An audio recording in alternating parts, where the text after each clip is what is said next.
44,000 years ago, humankind raised the pyramids in honor of the star gods on the blessed cradle world far away. In the time between then and now, they conquered the stars and lost them.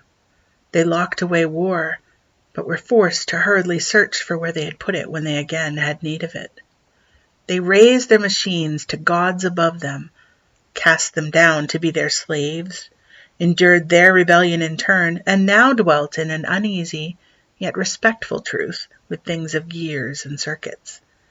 In all this they remained mostly human, but only mostly.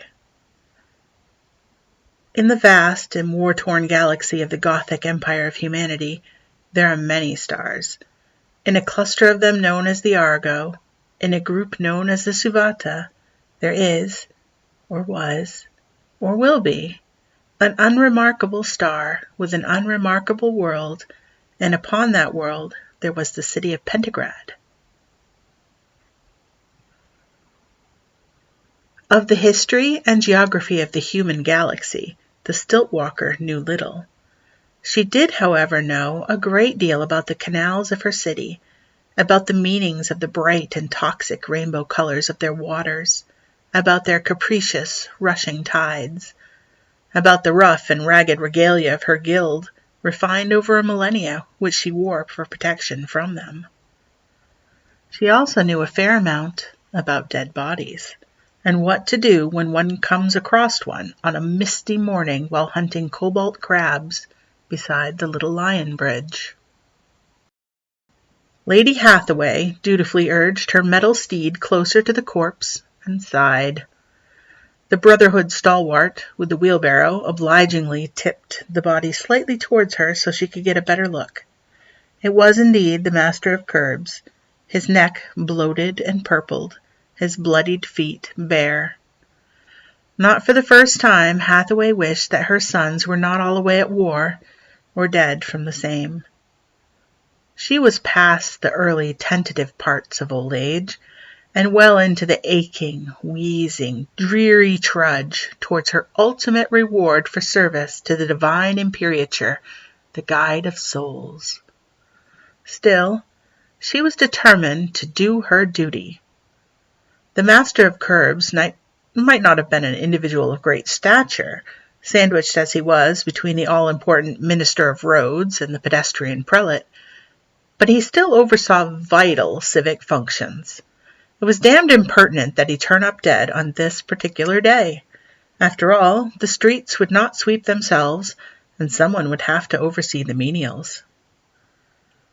The brethren had performed their ceremonial functions in examination of the body and determination of its core temperature, and proclaimed him dead for a scant 2 hours before discovery. The prayers had been said, the various saints and guides invoked, the necessary scrolls composed in triplicate, some for use, some for posterity, and some for burnt offering. She activated a small chime. Her cherubim, Greedle and Scipio, approached. Greater servants of the Galactic Empire than she had cherubim who soared upon waves of anti-gravity, but hers trembled upon wheels or stumped upon braced legs. She gestured with one ceremonially armored arm, her black and yellow heraldry flapping.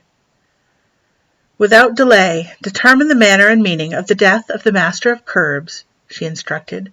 Accomplish this by nightfall, and make all who are rightfully concerned aware. Corporal Dietrich, she turned to an insouciant member of the street militia, prithee accompany my servants in this quest. Nostra destinos in felix multum, remarked Scipio. Greedle was inclined to agree. They had begun by querying the skulls of the faithful, any that might have witnessed the night's events. But while they peered down from doors, eaves, shrines, and windows, a tangible connection to the interminable past of Pentagrad and her people, they were often in poor repair. And even when they did function, there were so many theologic restrictions on what they might see, when they might record, and what they might reveal, It was not surprising that a half-hour's binary chirping revealed only that his body had been there since about second moonrise.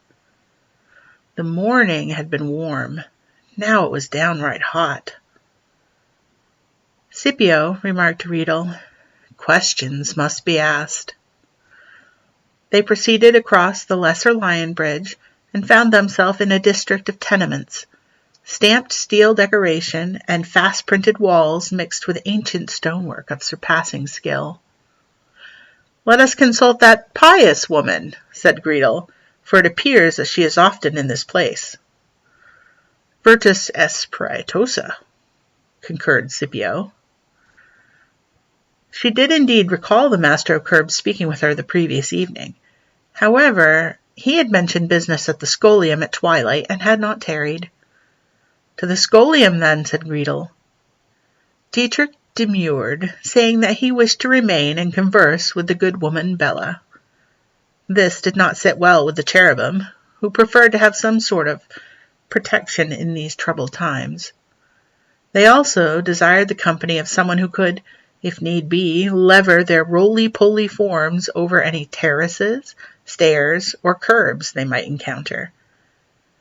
There was also the matter that while Dietrich was born to one of the many smaller strains of humanity, they were smaller still, which made navigating a street upon which velocipedes, motor transports, grav drays, and yak wagons might pass particularly nerve-wracking. Still, it seemed he was willing to risk their mistress's wrath, and as Scipio noted, cum lenta tempora ut lenta as avuntae. After all, the journey was accomplished in due course, and after paying due respect to Dravidia, the saint of that place, they consulted with a maester. She was, to Greedle's mind, rather avuncular in dress and in manner, for one charged with educating the imperial youth, who streamed by periodically in their green caps, checkpoint passes pinned to their tunics. The dry, droning scritch, scritch, scritch of a power broom rasped behind them. She peered down at them over her lenses and smiled, presumably kindly. The Master of Curbs was indeed here at twilight last. He had business at the Shrine of Letters. She pointed to an archway further up the canal. The duo approached the arch, only to be halted by the dray woman who stood with her broom beside the shadowed opening. "By order of Father Kevlas, none to enter the shrine without they first remove their shoes." There was, in fact, a pair of shoes at the arch, though no one was within. "My good woman, I have no shoes upon my wheels, and Scipio here has not seen his feet in many cycles. Rather doubt he could reach them." "Putrefunt ultimus," agreed Scipio, his synthetic voice echoing in his helm. "Not for me to judge such things. Now see here, good woman. See here nothing, homunculus, and I am still Lance Corporal 3rd Class of Manufactorium Battalion 6. I've carried a rifle for the galaxy of man, and whelped 5 children to boot. I'll be reborn higher in the tower for my service. Can you say the same? Some abuse their station, beat those below them without cause, put on airs, and worse. Some labor daily, tend to their sacred machines, say their prayers, eat the rations of the state, and ask only for a little kindness, a bit of respect. If the foundation is abused, the walls cannot hold, I always say." "Bene, excusat nos," blurted Scipio. While her statements were on shaky theological ground in several areas, Greedle was disinclined to point that out to the formidable dray woman, who held her broom as though she might do violence with it. With as much dignity as they could muster, the two excused themselves. Both concurred that she was the obvious suspect. They were quite relieved to have resolved the matter well before their ritual nutrient feeding, but agreed they should inform the Meister as a courtesy before the process of apprehension, examination, and execution would be set in motion. However, there was a problem. "Agatha," said the Meister, "between first and second moonrise? That's impossible. Dicere non est, groaned Scipio. Don't mistake me, she's more than capable of it, and I suspect the list of things she feels justify murder is quite long. But last night was the observance of St. Dravidia's return. We were all here. Perhaps she slipped away? She bears the sword of scholarship for the ceremony and has for many years. She wasn't out of my sight, and I'm certain you don't doubt my word. Once more they were reduced to consulting the skulls, and managed, after some time, to determine that the Master of Curbs had departed the scholium towards the river district, where Greedle recalled from one of the parchments he had his domicile. Oddly, he was at this point barefoot. The river district had seen heavy fighting not long ago, and gap-toothed snaggles of bombed-out ruins loomed above them. At his residence, the warder claimed he'd not returned last night. With beeps and burbles of frustration, they began to retrace their steps, halting at last in front of a ruined cathedral, not far from the mortuary stupa of the Void Ogren. Per insidious densitur, exclaimed Scipio, and Greedle agreed, for there in a patch of mud were a series of barefoot prints. Parchments posted nearby proclaimed that the holy site was to be restored, beginning with clearing, under the auspices of the Master of Curbs. Finding their way to the nave, the two companions beheld the interior. Once a magnificent stained-glass roof, decades of labor by skilled artisans, had crowned the simple printed and stamped walls. War had cast it down, and all the saints and angels, the ships and stars, the soldiers and sinners had been strewn across the floor. What was once a celestial vision was now a jagged minefield, except for a narrow path quite free from glass. The two cherubim regarded each other. Then they set out down the cleared way.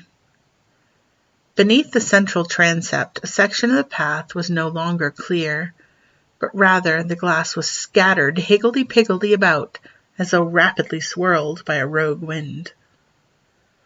"It seems your tender feet must wait here, my colleague," said Greedle, "but my iron wheels are not troubled." He rolled on, glass crunching beneath him, until he came to a cleared area, a glass-free circle centered on a symbol of the Empire. There the trail ended, and after a time he returned to Scipio. "A miracle, my friend. The Master of Curbs clearly received a divine attention here, in this place, most symbolically fitting his function.